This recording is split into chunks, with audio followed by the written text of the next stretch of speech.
katropa, isa na namang kwento ang ibabahagi ko sa inyo. Ang kwento na ito ay tungkol sa isang dalaga na namamahiya ng isang waiter. Pero kung bago ka pa lang sa aking channel mga katropa, huwag mong kalimutang mag-like, mag-comment at mag-subscribe para lagi kayong updated sa mga bagong videos natin.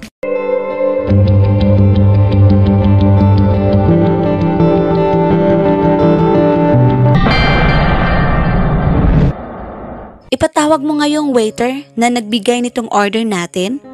Utos ni Karen sa kanyang kapatid. Isang tanghali, matapos nilang matanggap ang order nilang pagkain sa restaurant. Bakit ate? May kulang ba sa order natin? May nakita ka bang dumi sa pagkain mo? Sunod-sunod na tanong nito dahilan para siya'y mapairap. Basta. Gusto ko siyang turuan ng leksyon. Tipid niyang sagot habang binibilang ang pera niyang kakakuha lang sa bangko. Nako ate, ito na naman tayo. Gagawa ka na naman ng eksena para mapahiya ang isang waiter? Sambit pa nito na ikinainis niya. Ano masama roon? Mali ang ginagawa nila kaya kailangan bigyan ng leksyon. Sino bang matutuwa na walang yelo ang inumin nilang juice ha? Simpleng yelo, hindi mailagay sa baso? Inis niyang tanong habang lingalinga upang makita ang waiter na iyon. Pwede naman tayo humingi ng yelo eh. Huwag ka nang gumawa ng eksena ate. Parang awa mo na. Payo ng kapatid niya. Hindi ako papayag. Nagbayad ako rito kaya kailangan pagsilbihan nila ako ng tama. Kung ayaw mong tawagin ng waiter na iyon, ako ang tatawag.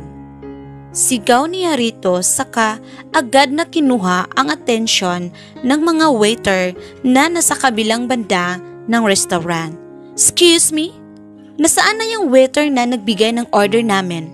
Sigaw niya dahilan mapailing na lang ang kanyang kapatid.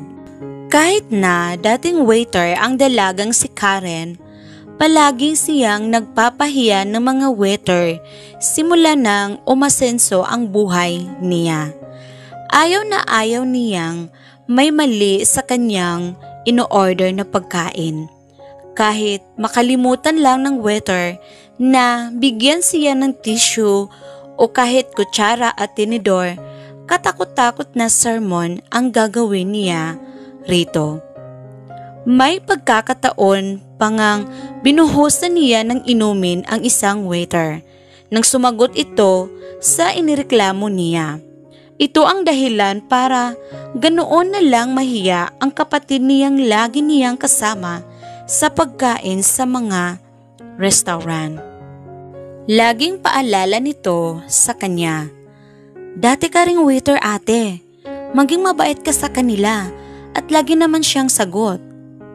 Dating waiter nga ako, kaya alam kong kapalpakan ang ginagawa nila. Nang araw na yon, agad-agad na tumakbo sa kanilang lamesa ang waiter na hinahanap niya. Agad niyang iniabot nito ang inumin niyang walang yelo.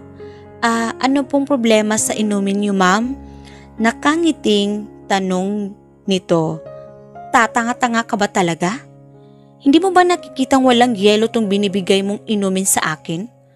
Masungit niyang wika rito. Ay, pasensya na po ma'am. Lalagyan ko na lang po ng yelo. Sagot nito sa kaagad na nagpaalam sa kanyang umalis. Ganun lang kadali yun? Hindi ka ba dumalo sa mga training ng waiter dito? Bakit parang hindi mo alam ang gagawin mo? O sadyang mahina lang ang utak mo? Taas kilay niyang tanong dito dahilan upang umiba ang timpla ng mukha nito. Sobra naman po yata yung sinasabi niyo ma'am. Mahinahong sambit nito. Anong sobra? Nagbayad ako rito kaya may karapatan akong magreklamo. Sigaw niya pa rito. Nang mamaliit po kayo ng mga waiter. hindi kayo nagrereklamo. Paalala ko lang po sa inyo ha, pagkain lang ang binayad nyo, hindi ang pagkatao ng waiter. Pangangatwiran nito na ikinainis niya lalo. Sumasagot ka pa. Sambit niya saka agad na hinablot ang hawak nitong juice at binuhos dito kaya agad siyang inawat ng kanyang kapatid. Sumusobra ka na, mayaman ka nga, wala ka namang modo. Bulyaw nito sa kanya na ikinagulat niya. Sir, tama na po. Sabi na po sa inyo huwag na kayo magpanggap ng waiter. Mahirap po talaga ang trabahong ito. Awat ng isa pang waiter na lalo niyang ikinagulat. Palayasin niyo yan bago ko yan sampahan ng kaso. Sigaw pa nito dahilan para siya'y pagbulungan na ng iba pang nakain doon.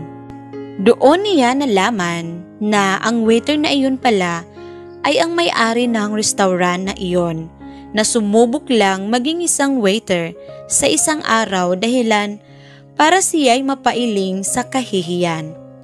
Lalo pa siyang napahiya nang siya'y sa pilitang palabasin ng mga gwardya roon. Hindi na po tama ang ginagawa niyo, ma'am.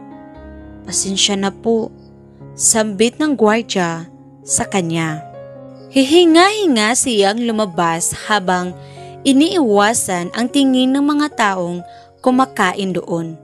Nakakahiya! Kung minamalas ka nga naman, sigaw niya. Aral lang sa'yo yan, ate. Hindi mo talaga dapat pinapahiya ang mga waiter.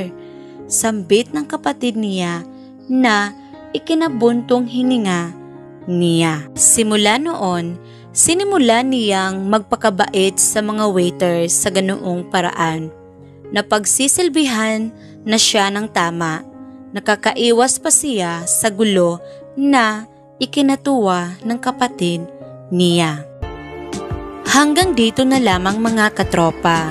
Sana ay nagustuhan nyo ang kwentong ito at meron kayong matutunan na aral.